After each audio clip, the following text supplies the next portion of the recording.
In the contested waters of East Asia, two very different visions of naval warfare are emerging. One fires metal slugs at speeds once thought impossible.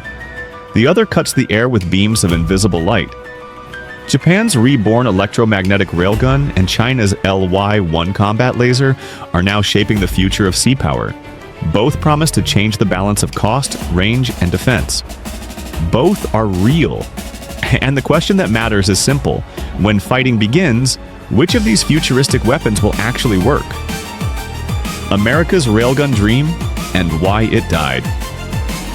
2 decades ago, the United States was convinced it had found the weapon to end the missile age.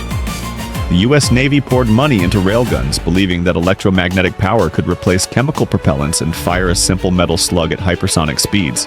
The pitch sounded unbeatable. A single shot would cost only tens of thousands of dollars, yet hit with the destructive force of hundreds of thousands of rifle rounds. A well-placed slug could punch through anything from ships to bunkers, while traveling at almost 7 times the speed of sound. Compared with million-dollar missiles, it looked like a Pentagon accountant's dream.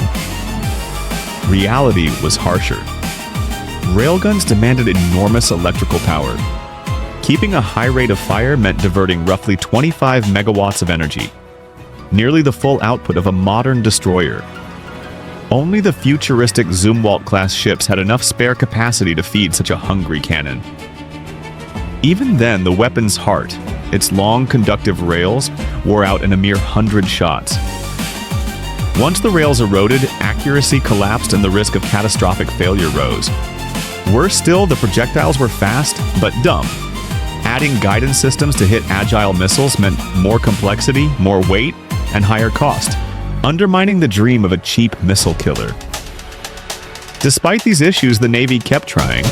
Test footage of Mach 7 slugs wowed audiences in 2014, and Congress funded hundreds of millions of dollars. But after spending more than $500 million, the Navy quietly shut the program down in 2021. Officially, it shifted resources to hypersonic missiles and shipboard lasers. Unofficially, the railgun had proven too difficult to power, too fragile to maintain, and too expensive to make truly smart. America moved on. Japan did not. Japan picks up the pieces and fires first at sea. While Washington shelved its Wonder Gun, Tokyo kept working. Japan's Acquisition, Technology, and Logistics Agency studied America's abandoned designs and focused on solving the weaknesses. By 2023, Japan achieved what the US never did. It fired a railgun from an actual warship at sea and hit a target vessel. The test platform was the JS Asuka, a 6,000-ton experimental ship built to trial next-generation naval technologies. On its deck sat a squared-off turret containing a 5-megajoule railgun. During summer trials, Japan's Acquisition, Technology, and Logistics Agency announced successful live-fire tests, marking the first time a sea-based railgun had moved beyond laboratory rigs and cinematic test videos. The achievement wasn't just symbolic. Japan's gun pushed projectiles to about Mach 6.5, roughly 2,230 meters per second, while surviving 120 consecutive shots without destroying its rails.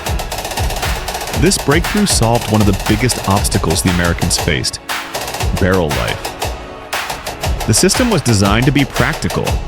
Instead of draining a ship's entire power grid, it ran off modular containers, 1 for charging and 3 stacked with capacitors to feed each 5-megajoule shot. The test projectiles weighed less than a pound and came in both armor-piercing and simplified low-cost versions. ATLA's engineers aimed for reliability and affordability rather than unbounded performance. Japan is already planning bigger guns, mapping a path to 20 megajoule systems for its future DDX-class destroyers expected in the 2030s. These would dramatically increase range and impact power, putting railguns firmly into frontline service rather than experimental status. Equally important, Japan is not working alone. In 2024, it signed cooperation agreements with France and Germany for joint railgun development and has publicly invited American contractors to join. It is a sharp irony. The United States pioneered the technology, abandoned it, and may now return as a junior partner in a Japanese-led program.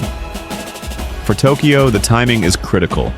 With North Korea testing more missiles, China expanding its naval reach, and the region bracing for hypersonic threats. A cost-effective way to swat down expensive projectiles could alter the balance of power. China bets on light instead of steel. While Japan doubled down on kinetic energy, China turned to light. At the 2025 military parade marking the 81st anniversary of victory over Japan, Beijing unveiled the LY-1, a massive high-energy laser weapon mounted in a turret bristling with optics. Unlike earlier blinding devices or low-power demonstrators, this system was billed as a true frontline defense tool. A beam meant to burn through drones, fry missile seekers, and destroy anything that strayed too close to Chinese fleets. State media described it with dramatic terms like precision destruction and consistent strike. Analysts compared it to the U.S. Navy's high-energy laser with integrated optical dazzler and surveillance program, which also aims to defend ships by superheating and disabling incoming threats. The promise is compelling. A laser needs only electricity to fire, making each shot cost pennies. As long as the ship has power and cooling, its magazine is effectively limitless. Against swarms of cheap drones or small aircraft, a laser can wipe out wave after wave without breaking the budget. But lasers have old, stubborn enemies. Weather degrades their power. Fog, haze, humidity, and salt spray scatter light and sap energy with every kilometer. Turbulent air makes it hard to hold the beam steady long enough to melt through a fast missile's casing. Sea air corrodes sensitive optics. Even the United States, after years of high-energy laser with integrated optical dazzler and surveillance trials, admits it has been difficult to make lasers robust for salty, humid, constantly shifting maritime environments. China's LY-1 may look menacing at a parade, but it still has to overcome the same physics. Light versus kinetic steel. The battle between railguns and lasers isn't just about raw firepower, it's about cost and practicality. Each excels in different kinds of fights. Lasers dominate when the threat comes in huge numbers but at low cost. Picture a destroyer swarmed by 100 cheap drones. A railgun could shoot them down, but at roughly $25,000 per slug, the price would climb into the millions. A laser could sweep the sky for little more than the cost of keeping its generators running. That's China's bet. Overwhelm enemies with affordable drones and burn them away for almost nothing. Railguns flip the equation when the target is expensive and fast. A wave of 20 DF-17 hypersonic missiles, each costing China $10 to $15 million, could be countered with 20 railgun shots for about $500,000 in total. Even if only some hit, the trade is ruinous for Beijing and cheap for Tokyo. Railguns also don't care about fog, rain, or sandstorms, conditions that can cripple a laser's reach and power. Neither system is perfect. Railguns need physical rounds and time to reload, while lasers have infinite ammo but depend on clear skies and durable optics.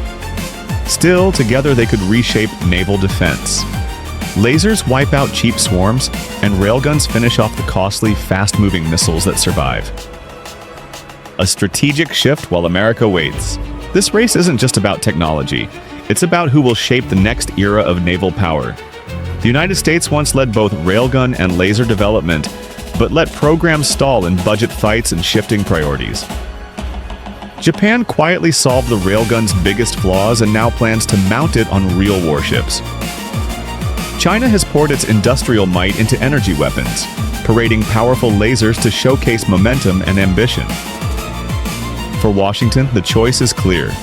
Rejoin Japan's effort, deploy shipboard lasers, and finally build the layered defenses it has promised for decades, or watch allies and rivals turn abandoned U.S. projects into frontline systems. For Tokyo, the railgun is more than a weapon. It's independence and deterrence. Proof Japan can counter the next wave of missile threats. For Beijing, the LY-1 is both intimidation and spectacle, signaling a future where China aims to dominate the seas and skies, the duel that will shape Asia's seas. When the first shots are fired in the Pacific, the deciding weapons may not be missiles or jets, but silent lasers and hypersonic metal slugs. Each exploits the other's weakness. Lasers fade in bad weather. Railguns need costly rounds and reload time. Together, they're rewriting the physics and economics of naval war. Once dismissed as experiments, Railguns and combat lasers are now real shipboard weapons. Japan's railgun proves an abandoned US idea can be made practical, while China's laser shows ambition despite stubborn physics. For America, the message is clear: innovate and deploy, or watch rivals turn your old projects into frontline power. The next clash at sea could be fought at the speed of sound and light, deciding who controls the Pacific. And that's the story behind Asia's next great weapons race. Railguns and lasers changing the balance of power across the Pacific. If you found this breakdown eye-opening and want to stay ahead of the headlines as these technologies evolve, hit that like and don't forget to subscribe.